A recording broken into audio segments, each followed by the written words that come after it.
Maybe I'll interview somebody else pretending to be Vinnie Vincent. Let's get another call in while we're waiting. Mike in Kentucky. Hey, Mike. Hey, Eddie. How goes it? Hey, man. I got a quick question. You were talking about the Journey Def Leppard tour, and I thought there was some kind of falling out within Journey. I was kind of curious how that got cleared up. I don't know, and I'm looking forward to talking to Neil Schon as part of the interview on Monday, because the Journey falling out was well documented, and it's not something that they tried to hide in any way. If you follow Neil on social media, he talked about it a lot openly and made many statements about it, and it sounded like Journey was in a bad spot for a little bit. So clearly they've found a way to remedy that and deal with that, and even Jonathan Cain in the official press release, which a lot of the issue is between Jonathan Cain and Neil, made a statement as well just about how he can't wait for the tour. So they found a way to put it behind them, I guess, and we'll see what Neil has to say about it. I'll bring it up on Monday. Yeah, I was just, I kind of held that thought in the back of my head. If that truly fragmented the band, would Neil ever consider doing stuff with Steve Perry again? That would have been kind of a cool thing. Well, that's not, that's neither here nor there. I think, honestly, if Steve Perry wanted to do it and was fully engaged in it and could do it, I think that's going to happen. That would happen no matter what. Even Arnell, the current singer in Journey, wants that to happen. So that's kind of irrelevant to the whole thing. I don't think that really plays into it. I just think that they had some tensions and some issues over, it seemed like, politics and religion and some stuff that had nothing to do with music, and they definitely butted some heads. That was a very public thing, and it is very kind of recent. So I'll see what Neil is willing to say about it, and certainly bring it up to him on Monday, because it's not something he ran from or didn't try to be transparent about. Yeah, absolutely. Okay, great. Well, thanks. Thank you, Mike. Appreciate you listening. This is Ryan, who's in New York City. Hi, Ryan. Hey, Eddie. What's up? Longtime fan. Thanks for taking my call. Sure, man. I just want to get your thoughts. Ace Frehley has been announced to go on the Kiss Cruz, and he's been doing a lot of appearances lately with Gene, with his box set promotion. Do you read anything into this? Could this be a possible reunion down the line? They've been doing a lot of things together lately. Yeah, I think, hold on, we're going to get an update on our ETA. Are we close? Like, really close? Okay, great. Okay, so Vinny's a couple minutes away. As soon as he gets here, we're going to get him right on, because, of course, we end at 4 o'clock Eastern, so we want to make sure we get as much time as we can, and he'll be here very quickly. I'm sorry, back to what you're saying about Ace and the Kiss Cruz. So Ryan, I don't think it... Look, Ace has been honest about the fact that he'd love to be back in the band. The band has been saying, the band meaning Gene and Paul, have been saying they're not interested in that. But they are clearly interested in rekindling a friendship and kicking the tires with him when you look at what's gone on here. Paul sings a song on Ace's record. Paul does the video for the song with Ace. Gene goes to see Ace play. Ace goes and plays with Gene.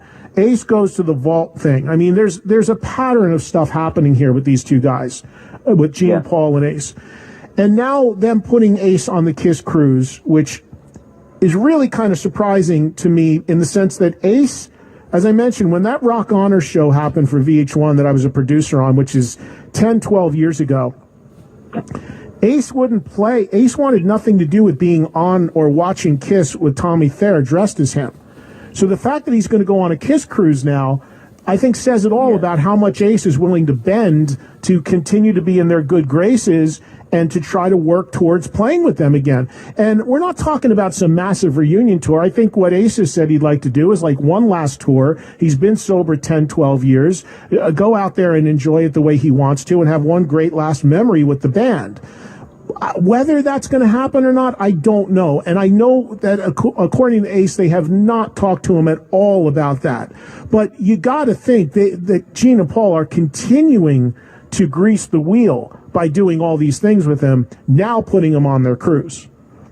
Yeah, that's huge. They're in such close proximity now. It's going to be the 3/4 of the original Kiss lineup on the same ship. You can't get much closer than that. Right, and it brings up the question of like what happens, like, do they jam?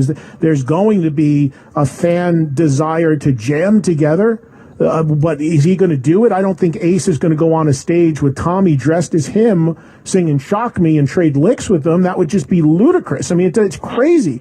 Do they do something where they play together without makeup? Do they not play together and Ace just does his set with his own band and that's it? And Kiss does what they usually do and they stay separate? I don't know. I know that a couple people came up to me here at this expo already and said, I'm sure Tommy Thayer doesn't feel too good about this, having this guy on the ship. I mean, that's got to be another sort of cloud. And I'm sure Tommy knows the deal and it is what it is. And he's getting a great check for doing a great job with the band and what in the hand he's been dealt. But yeah, nobody could possibly blame Kiss fans for getting excited about this continuing to go down this road. But if you ask Gene and Paul, they're just going to say, no, it's great. Ace is great. We're happy he's healthy. And it's just about keeping the family together and having fun. I mean, that's what they're going to say. That's going to be their spin on it. Great. Thanks a lot, Eddie. All right. Thank you very much, Ryan, for the phone call. Greatly appreciated. I'm thinking, Ed, I don't know, with Vinnie being imminent, if we want to knock out a break now and hope he's here on the other side. I think it'll probably be a good thing to do, don't you? Yeah, let's do that. So his rep was here and said Vinnie should pull up any second. So let's take care of a break. If we get a break here, we'll have Vinnie on the other side. Otherwise, we should have him hopefully any minute. Again, 844-686-5863 is the number, 844-6-VOLUME. Time permitting, we'll continue with some more of your phone calls. If not, we'll have Vinnie Vincent, Eddie Trunk, live from the Atlanta Kiss Expo on this Friday on Trunk Nation. Stand by. Eddie Trunk. He's just like you and I, only with a backstage pass. Hanging out and drinking Bud in a can, Trunk Nation. Sirius XM Volume. The road to Super Bowl 52. It's never easy, folks. It really isn't. Always high drama, always high stress. 844-686-5863, 844-6-VOLUME. Eddie Trunk here live from the Atlanta Kiss Expo. Any second now, Vinnie Vincent expected to walk in the room. The minute he does, we will put headphones on him and a headset on him, and we will talk to him for whatever time we have.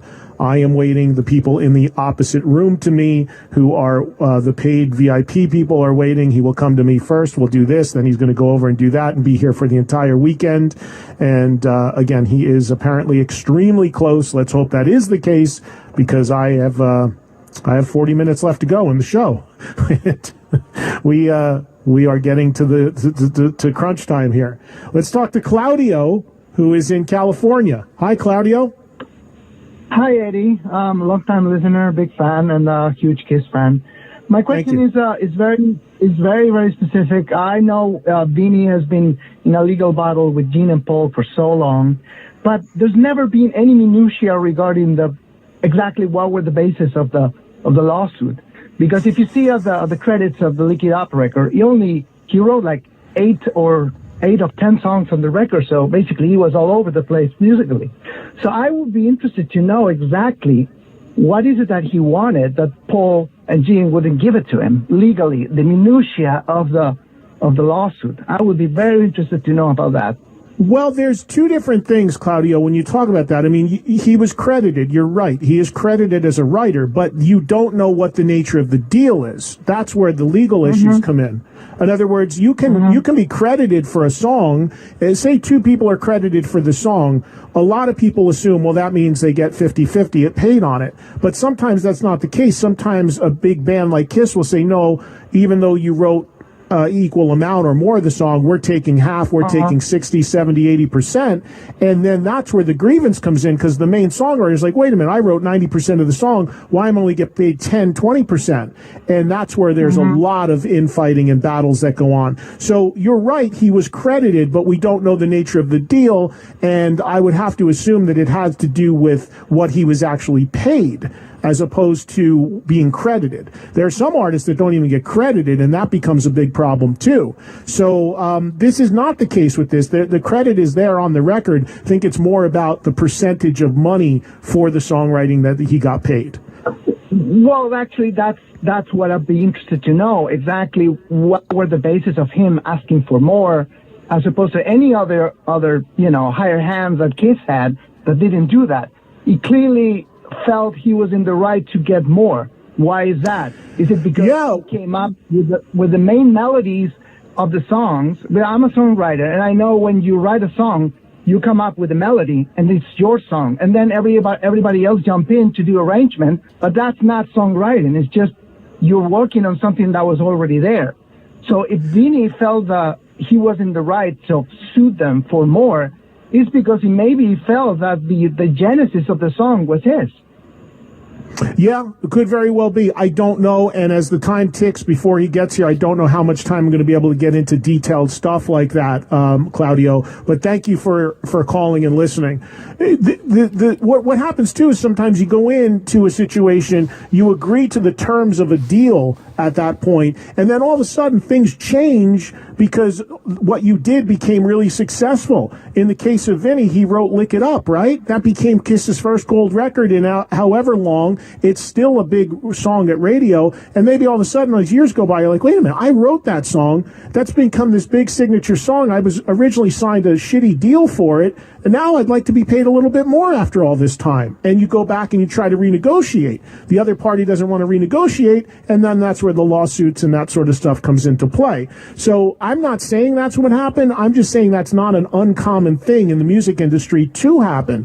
One of the most famous examples of that happening is with Bob Daisley and Lee Kerslake, who are especially Bob Daisley, who was one of the songwriters on all those Ozzy songs, Crazy Train, all that stuff, and major falling outs with Ozzy Osbourne's camp about publishing and what they're paid and the rights to it and things like that. So it is not an uncommon situation for there to be these grievances and disputes that happen over songwriting, and it can get really heated and get really intense, and it can get really ugly, and normally the person with the better lawyers ends up winning.